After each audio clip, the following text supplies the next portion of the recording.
আমি stand clear করেছি এবং ওদের যে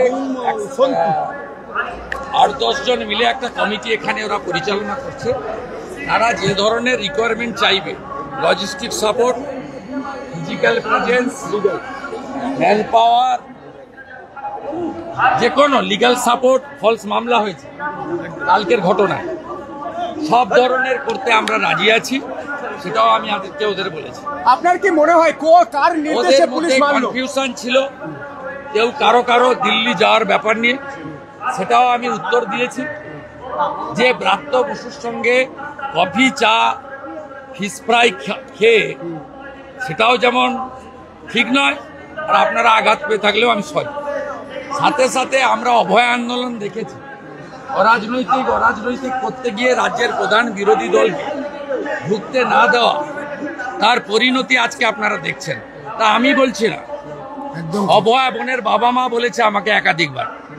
শুধু তাই নয়, আজকে মমতা ব্যানার্জির বাড়িতে গিয়ে ফিশ ফ্রাই খাবো, মিটিং করব সন্ধ্যাবেলা ছুটির দিনে, আর তার সরকারের বিরুদ্ধে বলবো দুটো হতে পারে না।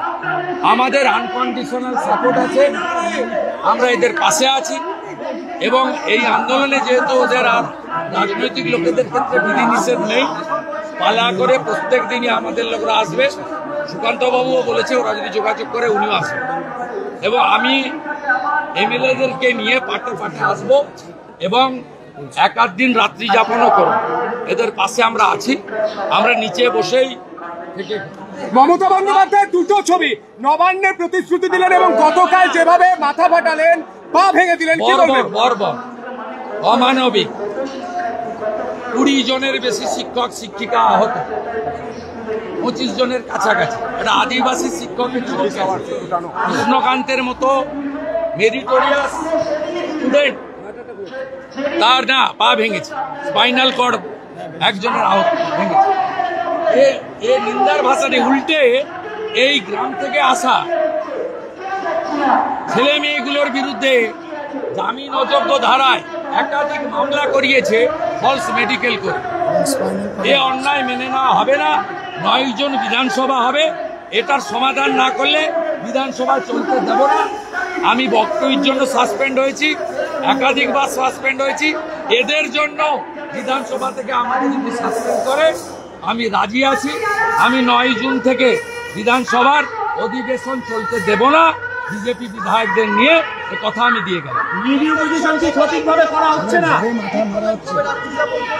জানাব প্রত্যেক দিন এখানে রাজীব আছে, আমাদের বারাসাতের সভাপতি সজল ঘোষ, প্রথম দিন থেকে আছে, দিনেশ কানোডিয়ারা সেবা দিচ্ছে, আমরা শঙ্কু আছে, আমরা জল থেকে, বায়ো টয়লেট থেকে, ওরা চা কাজ না চাক আমরা অ্যারেঞ্জমেন্ট রাখছি। ওরা যদি ইউজ করে, ব্যবহার করে নেয়, আমরা সবার আছে, আমি কমিউনিকেট করে কথা বলছি, ওনাদের বলে দেবো যেগুলো আমার দ্বারা হবে সেগুলো আমি করবো, যেগুলো আমার দ্বারা হবে না আমি সংগতি জ্ঞাপন করবো, ফিজিক্যালি থাকবো, মেন্টাল সাপোর্ট দেবো, লিগ্যাল সাপোর্ট দেবো, লজিস্টিক সাপোর্ট দেবো, ম্যান পাওয়ার দেবো। এরপরে পুলিশ এবং সব্যসাচীর মতো গুন্ডারা যাতে না মারতে পারে আমরা হিউম্যান শিল্ড করবো।